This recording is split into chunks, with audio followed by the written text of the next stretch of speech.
Welcome to another video from DIY Daily. We've just been sponsored a new diagnostic machine, the Mucar CDE900.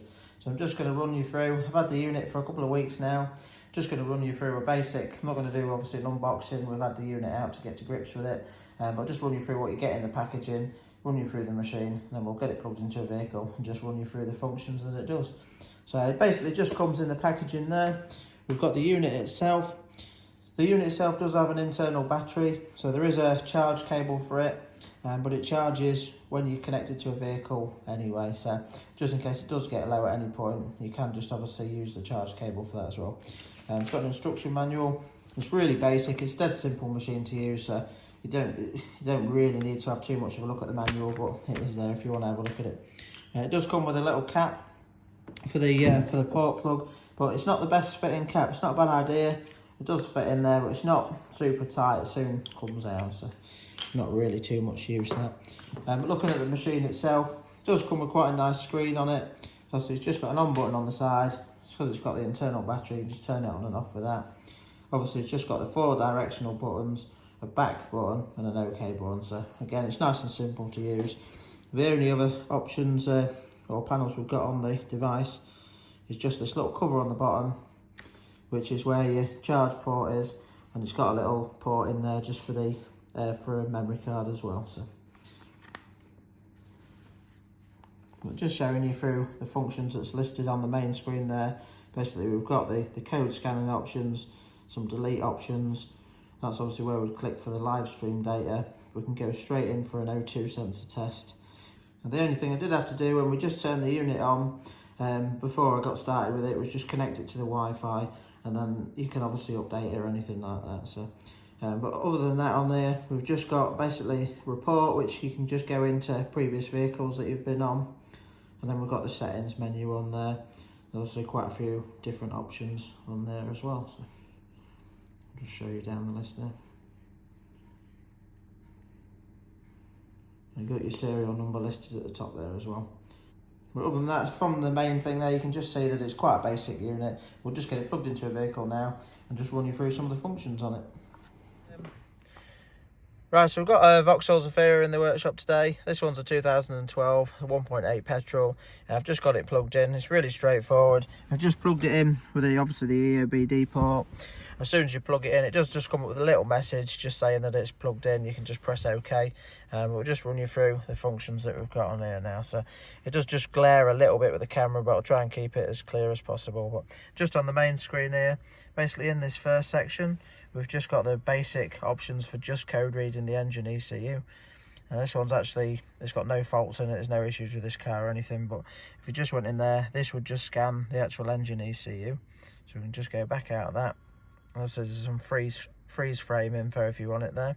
Now on this machine, it has been upgraded. I think at the time of this review, I think it's about £40 for a year to have the additional functions on there, which is the ABS, transmission, and there's something else on there, the airbag ECU, so you can read that as well. So without that upgrade, it is just gives you all the engine functions, but we'll just run you through what we've got on there. But straight from the main screen here, we've just got some, obviously the erase option, the O2 sensor test.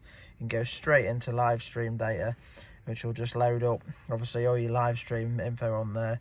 We can just see with the accelerator pedal position. We'll just press the pedal a bit there and you can see that moving. Obviously there's quite a few different, I'll just scroll through it so you can just see them more slowly, but obviously there is a lot of info on there, so not going to run through that all through every one. Now it does show in degrees Fahrenheit. I think you can change that to Celsius.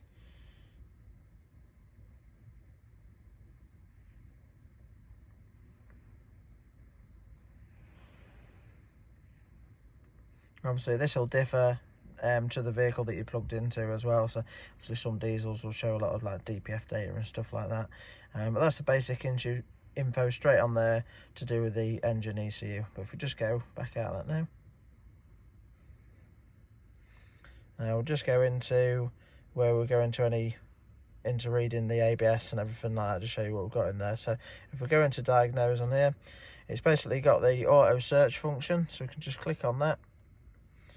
It'll just run through, and it does take a little while, but it actually it'll detect the chassis number and narrow all the details down to the vehicle engine and everything like that. So it just saves you putting everything in manually, and obviously looking it up if you're unsure about an engine codes or anything like that, as long as it works with the chassis number, which I found it has picked up most vehicles that I've plugged it in. There was only one, I think, that I plugged in that it couldn't narrow it down from the chassis number.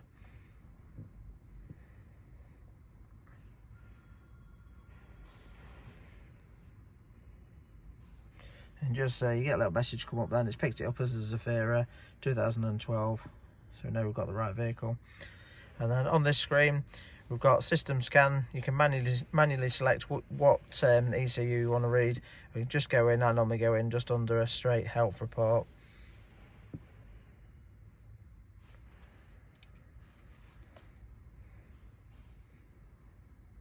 So you don't really need to run through the controls. It's dead basic and simple to use. So.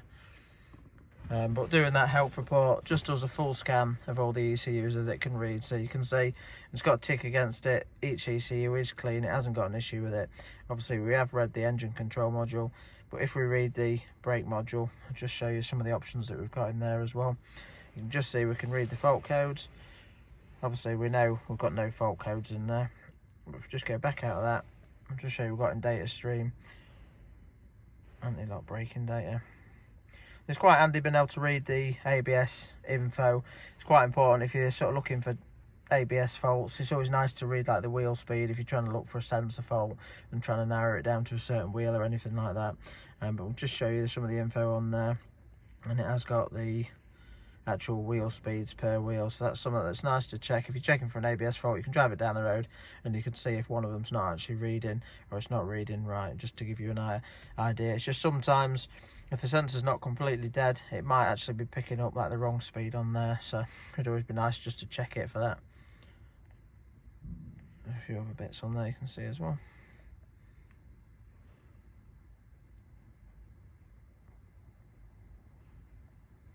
And then if we go into the airbag, the ECU there, we'll just see what data's on that. The only other thing I think that might be quite handy on the data here is sometimes they show the position for the airbag rotary switch. If you've got your airbag light on, it's got a rotary switch fault, you'll be able to just see the info for the position and obviously work the steering wheel and just see if that alters, but we'll just see if that's actually on there.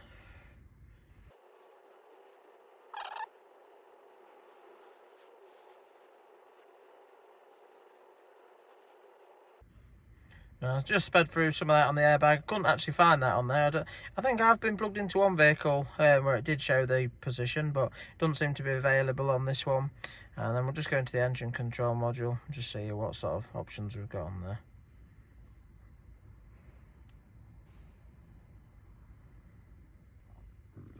So on the engine info, obviously got the fault code. We did read it on the other scanner before, but you got the fault code menu there. Obviously the live data again. Then we've got a few other options just for just to see what systems, what's going on with some of the systems. That's all. You can just go on, say that there. It'll just show you again some of the engine parameters. That's all. So I'm not going to scroll through too much of them because it's pretty much the same as we showed you on the first screen there. As you can see, it's an upgrade from a basic EOBD scanner. Obviously it does read all the, with the upgrade it does read the engine, the ABS, airbag and the transmission ECUs, and you can obviously go into them and look into a lot of real-time data as well. It doesn't obviously have the functions for doing like DPF regens or anything like that, but it's quite a good bit of kit for the money really. It's really basic to use. Obviously it's more aimed at sort of like a DIY use. For me personally, I need a bit more advanced machine, obviously for the type of work that I do, but for the price of it, it seems quite a robust unit. It's not bad to use, it's fairly simple and straightforward, and it does have some quite good functions on there if you're not looking to do too much really. If you're just sort of a basic DIYer, really the engine, ECU, the ABS module and the airbag sort of module are the main things you're going to be looking at using, but some of the later stuff now, it's quite handy to have like the functions for doing work on the DPF and bits like that. So but the unit as a whole doesn't look a bad bit of kit really. It's quite handy just to keep kicking around for doing quick plug-ins and just say checking for like ABS faults and stuff like that. It's going to be quite a handy bit of kit. So, but yeah, just thought I'd put the video together, just see if, just in case anyone else was interested in one, just wanted to have a quick look around it and just see what the machine's about, really. I'll just show you just before ending the video. On the main screen there, the only other thing you can see is on the settings and on upgrade, you can just see I've just got it running through some upgrades at the minute, but every time a new upgrade comes up, it'll be on this menu there, and then you can just upgrade it. It's really straightforward and easy to upgrade. So but yeah, not too bad. A bit of kit really. I hope you liked the video. If you did, give it a quick thumbs up and subscribe to the channel. Thanks for watching, and we'll see you next time.